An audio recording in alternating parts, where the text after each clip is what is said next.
Fipartahan'ny coronavirus andraisana fepetra ireo sidina avy any Chine mankety Madagasikara.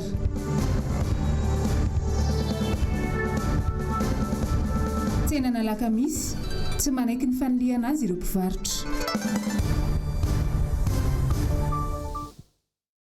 Angastraigna tompokilay sy tompokivavy ny mbola fanarahanao ny fahita lavitra MBS amin'ity matonaly ity.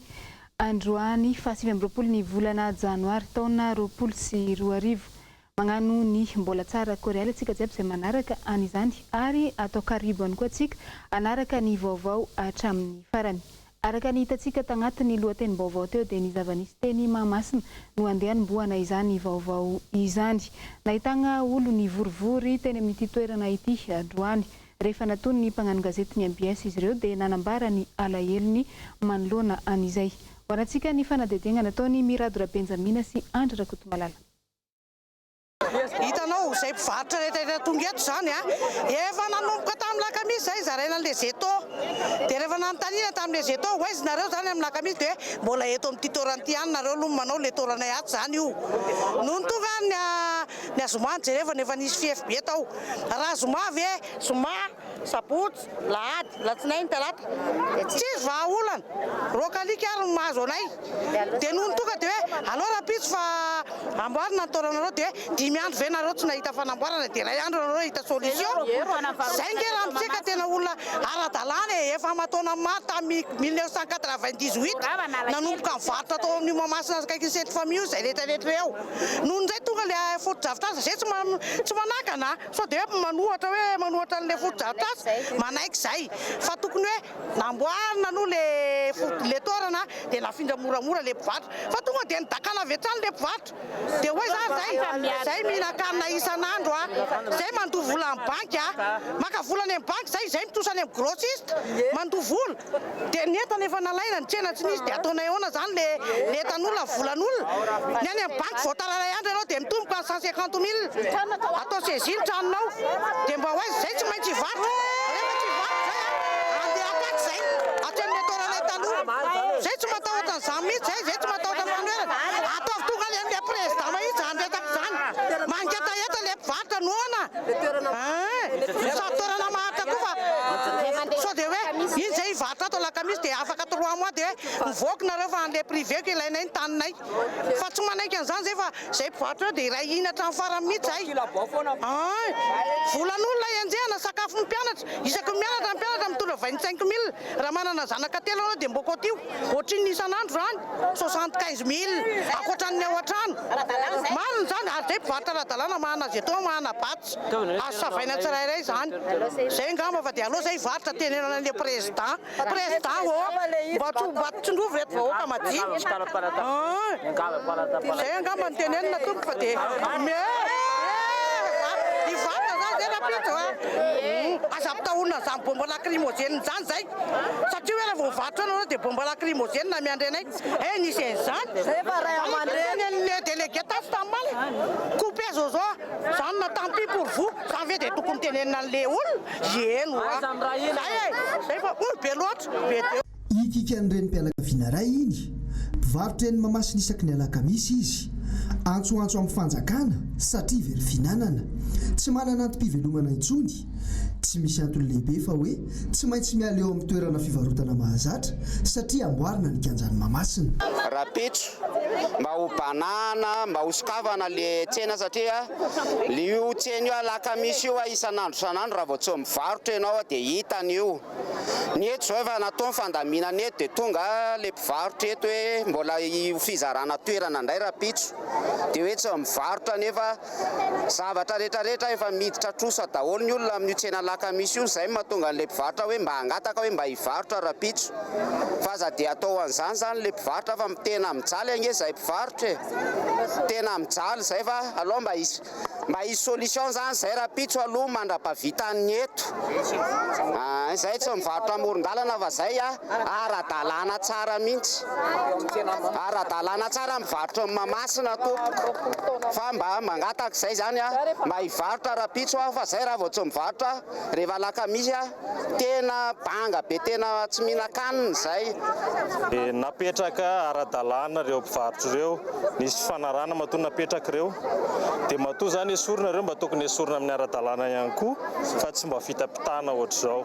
Zao zay efa nanana elanelana herinandro zay ny délégué sy ny tompon'andraikitra nijery zay mety tsy hita zay mety androany alarobia rapitso alakamisy efa tokony hivarotra ny mpivarotra dia mampalahelo satria rapitso indray zany vao zarainy ty toerany ty ka fangatana zany mba aleo zany mba hiverina hivarotra zany rapitso ny mpivarotra fa mampalahelo. Zay zany mba te hivarotra fitadiavanay io ny angatanay zany mba misy trasazy hafa ankoatran'ity satria zay be dia be dia mba mangataka zay zay mba manana badisa dia mba hipetraka amin'ilay plasy dia mba mangataka koa ny varotra rapitso satria vola amin'ny banky tsy maintsy alohanay mpivarotra sakafo ny hofatrano tsy maintsy mihina zay fa mba hitadiava solution fa mijaly mangataka amin'ny commune zay mangataka amin'ny ben'ny tanàna satria nandeha teny aminay zay anareo ny teny anay hoe tsy maintsy mivarotra zay zao nefa ny tety foana hatramin'ny maleriva tratran'ny orana zao koa mbola tratran'ny tanin'andro mba te hivarotra zay mpivarotra rehetra to.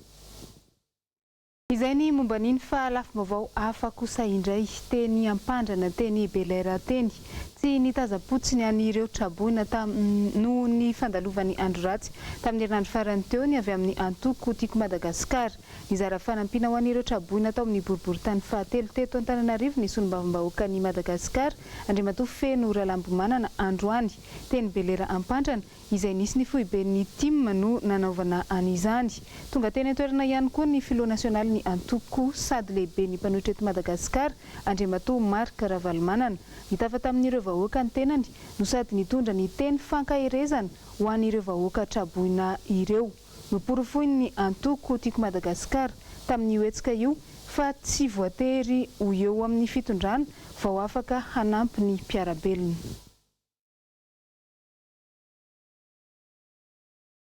Lafim-baovao hafa kosa indray mbola mitana ny sain'ny mpanara-baovao ny fisian'ny valanaretina coronavirus eto Madagasikara nidina teny amin'ny seranam-piaramanidina nijery fotony ny fanaraha-maso amin'ny ady atao amin'ny valanaretina io eto Madagasikara ny mpagnano gazetinay tamin'ity androany ity vaovao tateriny Asin'Andriamalala sy Mathieu Princy.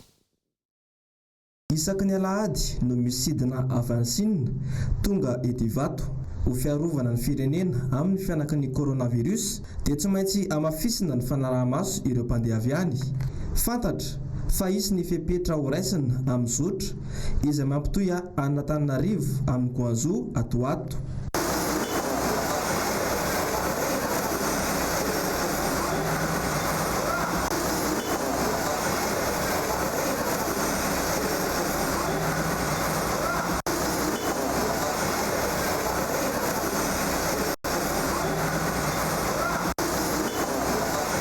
Raha ny fanadihadiana nataonay dia tsy mbola nahitana olona mitondra ny coronavirus tety Ivato aloha hatramin'izao. Tsy misy afa-tsy ny fitsapana hafanana no atao amin'ireo olona tonga mifamezivezy eto Ivato ka raha misy ny tranga mampiahiahy amin'ireo mpandeha dia misy ny fandraisana andraikitra avy hatrany raisin'ireo mpitsabo. Na tsisy température izy dia mipiasa amin'ny fahasalamana zany mijery hoe sao dia marary ty olona ty sao dia mikohaka raha vao misy olona mikohaka fotsiny zany dia efa mailo zahay efa tokana izy na tsisy température mandalo siva na intelo ny olona any amin'ny équipage aloha ary amin'ny fiaramanidina dia efa mijery ny ao amin'ny équipage zany hoe misy marary ve ato dia sivana faharoa eo amin'le maka température mipiasa amin'ny fahasalamana eto amin'ny aéroport dia ny sivana fahatelo misy dokotera sy ny équipe santé indray eo amin'le misy box natokana ho an'ny santé ohatran'le box natokana ho an'ny polisy eo indray zany zay mbola mijery ihany koa hoe avy taiza ty olo ty avy tany asinina marina ve misy hafanana ve ty olo ty sao dia mikohaka ty olo ty sy ny sisa.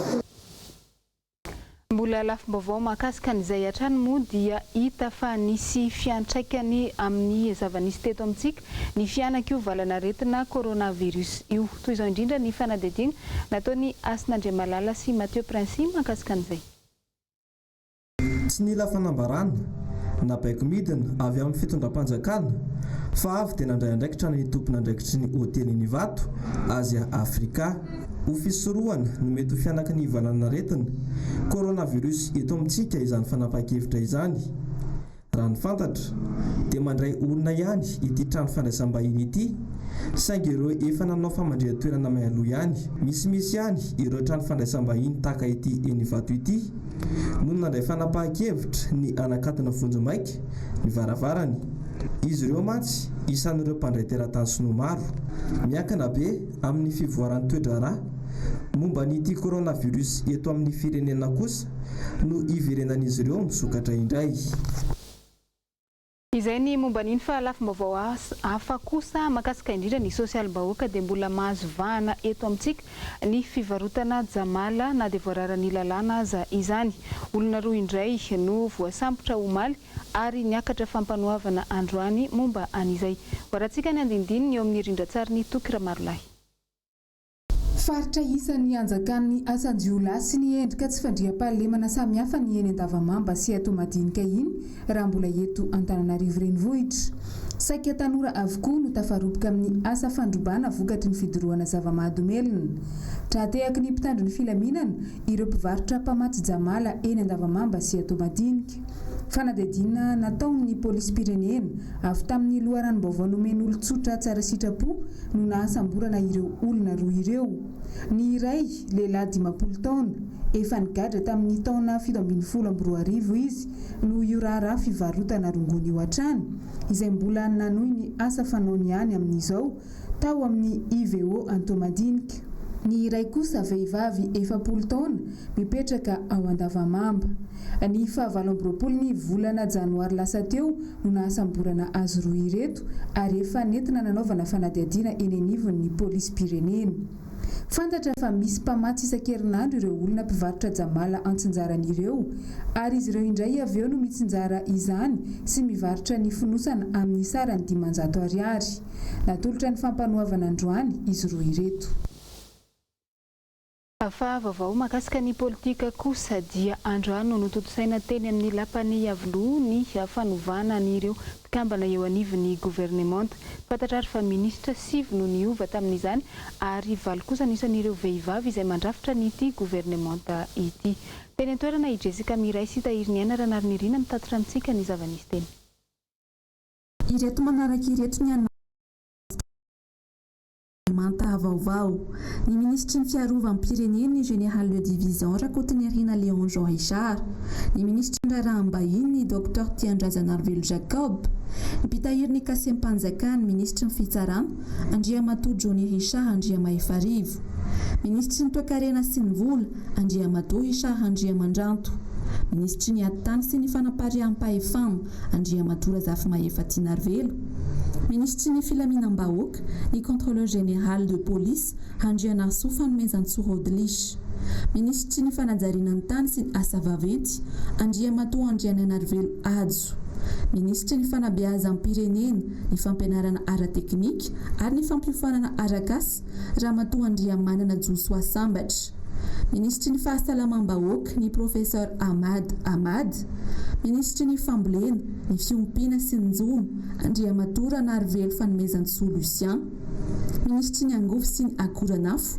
Andriamato Ramarola Christian, ministry ny arena kibontany sy ny loharanokarena stratégique Andriamato Ravokatra Fidiniavo, ministry ny fitaterana ny fizahantany sy ny famantarana ny toetry ny andro Andriamato Andriamandranto Joel, ministry ny asa ny fampananana asa ny asa ampanjakana ary ny lalàna sosialy Ramatoa Ramampy Giselle, ministry ny fampianarana ambony ny fikarohana ara-tsiansa sy ny fanavaozana professeur Asomakoa Elia Beatrice, ministry ny indostria ny varotra sy ny asa tanana Ramatoa Rakotomalala Lantso, ministry ny tontolo iainana sy ny fampandrosoana maharitra Ramatoa Raharynirina Baomiavotsy Vainala, ministry ny posta sy ny fifandraisan-davitra ary ny fampiroboroboana ny aitao arakajy mirindra Andriamatora Mahery John Andriamanoisoa. Ministry ny Paolina sy ny fiahiana ara-tsosialy ary ny fampivoarana ny vehivavy Ramatona ary Mamy Lucien Irma. Ministry ny Tanora sy ny fanatanjahantena Andriamatora Haroary Lalatinoka Roberto Mikael. Ministry ny Serasera sy ny Kolotsaina Ramatoa Andriantongarivo Rakotondrazafy Lalatina. Ministry ny Rano, ny Fahadiovana ary ny Fidiovana Ramatoa Rakotovelomana Ntsovoahary. Ministra Lefitra Misana Antanana Vaovao sy ny Toeram-ponenana Andriamatoa Zasy Angelo. Sekretera Mpanjakana eo anivon'ny Ministera ny Fiarovam-pirenena miadidy ny Gendarmerie-pirenena ny Général de Division Ravalomanana Richard. Izay ny momba niny fa eo amin'ny lafiny toe-karena kosa dia nampafantarina androany tetsy amin'ny Antaninarenina ny fifanaraha-piaramiasa eo amin'ireo opérateur telo eto Madagasikara sy ny ivo-ketra eto an-toerana makasika ilay fomba fandoavan-ketra vaovao. Mirona mankany amin'ny antsoina hoe digitalisation ny fandoavan-ketra tato ato izay tena manampy ny olom-pirenena handoetra ary ve izy ireny. Ratsika ny andindiny izay eo amin'ny sariny Andry Rakotomalala. Tsy dia nahafa-po loatra ny vokatra azo tamin'ny andrana nampiarana ilay tolotra fomba fandoavan-ketra vaovao tamina ivo-toerana roa teto Andrenivohitra. Lesoka lehibe na tonga izany ny tsy fahampiany ny fampahafantarana. Misy tokoa ny fametrahana ny centre fiscal pilote amin'ny resaka amin'io paiement amin'ny mobile banking io dia amin'ny faravohitra centre fiscal faravohitra sy centre fiscal Alaso tsy ampy ny communication. Tsy fantatsin'ilay olona zany ahoana ny fomba fanatanterahana an'ilay filazalazana raketra amin'ny alalan'ny mobile monnaie dia ny faharoa zany dia amin'ilay resaka hoe ahoana ny fomba ahafahana manatanteraka an'izay. Zay zany no lesoko hitanay. Ny taremarika eo am-pelatananay zany nandritra an'izay nametrahana an'izay dia amin'ny contribuable 10% mahery eo zany no manatanteraka an'izay paiement par mobile banking. Raha malala no contribuable eto amintsika dia efa mananika ny 300,000. Ny olon-tsotra sy ny orinasa madinika no kendrena voalohany amin'ilay fomba fandoavan-ketra vaovao amin'ny alalan'ny tolotra hihetra foana. Voatery hiditra amin'io avokoa ny olom-pirenena rehetra ao aorian'ny fampahafantarana sy ny fampianarana. Fanatsarana ny fidiram-bola fanjakana, fanatsarana ihany koa zany ny servisy izay omena amin'ireo mpandoa-hevitra. Antony ihany koa manaraka zany dia hiadina amin'ny kolikoly satria rehefa manao an'ilay digitalisation ny atao amin'ny fobe-pitanana ankapobean'etra dia tsy dia misy zany ny fandraisana fila amin'ny mpandoa-hevitra sy ny mpiara-miasa amin'ny DGI. Ataony fampianarana mandritra ny volana vitsivitsy dia tapitra eo délai ny fampianarana an'ilay olona amin'ny fandoavan-ketra amin'ny ketra foana dia apetraka amin'izay ny obligation. Natao sony androany ny fifanaraha-piara-miasa eo amin'ny tambazotra mikirakira ny mobile banking sy ny ivo-ketra eto Madagasikara. Tsy maintsy hisy izany ny tombony alain'ireo tambazotra ireo. Io moa zany fifanarahana commercial dia tsy azo lazaina eto hoe firy zany pourcentage na ino izay fa ny zavatra azo tenenina aminareo fotsiny dia famatsiam-bola avy amin'ny projet de crise financière Madagasikara no nafahantsika zany nametraka an'ity paiement via mobile banking. Mipetraka ary ny fanontaniana ho an'ny rehetra hoe mety hisy fiantraikany amin'ny sanda ny etra alohan'ny olon-tsotra na ny orinasa madinika ve izany. Fa vaovao mifandraika amin'ny fampandrosoana izay hatrany dia tontosandroany teny Antaninarenina ihany koa ny atrikasa natokana ho an'ireo ben'ny tanàna eto Antananarivo renivohitra sy ny manodidina no karakarainy ny CFM na ny Conseil du fampihavanana malagasy. Anisan'ny nanatrika an'izany ny mpanao gazetiny MBS Ravirazafy Mahenina sy Tahiriniana Ranarimirin. Komina iray ny ambanivohitra Andriambilany no hita miavaka tao anatin'ireo komina rehetra nanaovan'ny teo anivon'ny CFM na ny Conseil du fampihavanana fanadihadiana. Mipaka tany amin'ny vahoaka tao aminy ny ezaka ary hita sotra amin'ny fiara-miasan'ny vahoaka sy ny ben'ny tanàna. Fandraisana andraikitra ny vahoaka tsirairay no atoky ny fampandrosoana maharitra no vainjavy. Ahafahana mampandray anjara an'ilay vahoaka nefa dia mila le teny irana avy any aminy zany, mila mahafantatra ny antom-pisiny izy, mila mamoaka ny heviny izy, tsy hoe ny baiko avy aty ambony fotsiny no tanterahana fa mila ny hevitra avy any aminy koa nisy ny rafitra fokotany izany hoe misy ny fivoriam-pokotany kanefa ny tsy ary tonga eo avokoa ny vahoaka rehetrarehetra tsy afaka maneho ny heviny koa izy amin'ny fotoana iny satria misy ny somary menatra misy ny hoe raha miteny an'izao izany dia mety ho kianindria dia natao izany napetraka ilay rafitra fiarahamonina kianja maitso voalohany indrindra mba ahafahan'ny vahoaka mamoaka ny heviny ilay izy ihany koa natao ampirindrana ny fiarahamonina satria tsisy fampandrosoana vanina koa raha tsy misy fiarahamonina mirindra. Ho fanampian'ireo komina hafa nanatanteraka atrikasa androany ny CFM fiaraha-mametraka ny soatoavana malagasy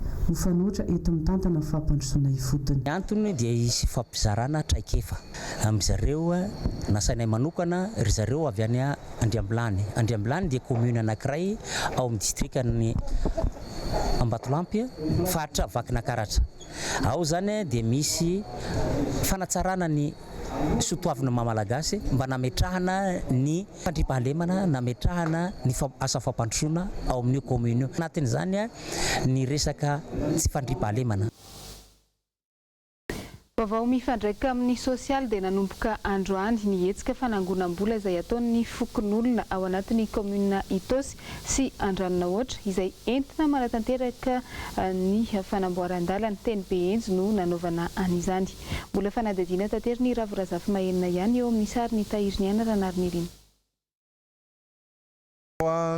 Hitanay isan'andro iainanay maraina sy hariva moa zany ty lalana ty tena fijaliana tanteraka mihitsy mandeha anazy ito rehefa hoe andro aviorana na ny mpandeha tongotra raha sahirana satria tsy mila tsy hitantsony na ny trottoir andehanana dia tahaka ny manokana zao nahita an'ilay soratra teto amin'ny sisina teto zay dia tonga zay hanolotra zay vitanay ary manentana koa zay amin'ireo mpiarahamonina aminay mba hanao zay vitany zany aloha ny fiara amin'izao satria simba foana zay zao zay tapaka resort foana amin'ilay lalana ratsy dia matetika intelo fotsiny miasa amin'ny herinandro amin'ilay manamboatra foana sarandalana moa zany tsy hita hoe atao hoana fa dia efa io aloha ny zava-misy dia io ny ainany io. Tena sahirana mihitsy satria rehefa avy mifotaka ny andro dia tena feno fotaka tsisy fahadiovana ho anao tsony. Rehefa maina ny andro vovoka be. Rehefa mandeha ety an-dalana koa matahotra be ny ihany no voadonan'ny moto sy ny tomobile. Malama ny fotaka ny tomobile zany ny misahirana ihany na ny olona na tomobile amin'ilay lalana. Mandritra ny efatrandro no anaovana ny fanangonam-bola hanamboarana ny lalana mampitohy ny PENJY sy Andotanjona, lalana izay iraisan'ny komina roa mifanakaiky. Io zany no amboarina, iza moa no manamboatra azy zany dia asan'ny tanan'ny fokon'olona mahadiodio. Tsisy resaka loko politika mihitsy zany ny manao an'ity lalana ity fa dia tsy paipaika vokatsy ny tsy paipaika ny fokon'olona ray manontolo zany. Gaga angamba ianareo raha itenenako hoe amin'ireo olona olona mandalo eto dia misy olona manome 100 500 fa dia soranan'Andriamanitra moa zany fa dia hanomboka ny fanamboarana ny lalana zay tena potika satria fantatsika tsara fa raha vao rotsahan'ny orana manaraka io ka raha bebe ny orana dia tsy azo aletsony ity fa tapaka. Dia zay zany hoe natsiary ny olona izavy moa ny ao anatin'izany ny mpitatitra rehetrarehetra na ny mpitatitra vavetsy zany na ny tontonony na ny madinika io ihany koa mpitondra moto io ihany koa ny mpandeha tongotra koa ary ao anatin'izany. No ny antony tsy fahampiana arabola nefa voatery ny komina no izay vitany eo am-pelantanana ary miandry ny fanampiana avy amin'ny fitondram-panjakana foibe. Ny komina fampiona amin'ny komina Rahavavy eo ny komina Ambavatokana ny komina Andriananaohatra ny komina manodidina rehetra satria samy mampiasa an'ireo lalan'ireo daholo ka mbola mafisiko ihany fa raha ny eo am-pelantanana dia tsy ho vita. Ny ataontsika angamba fa raha amin'izao raha manao pavé fotsiny ataoko hoe any amin'ny 100 metatra mety efa mahatratra any amin'ny 30 tapitrisa ariary ihany. Tsy manana an'izany ny commune iza na iza indrindra ny any amin'ny fitondram-panjakana zany hoe fahefan'ny commune zany ety amin'ny commune ambanivohitra.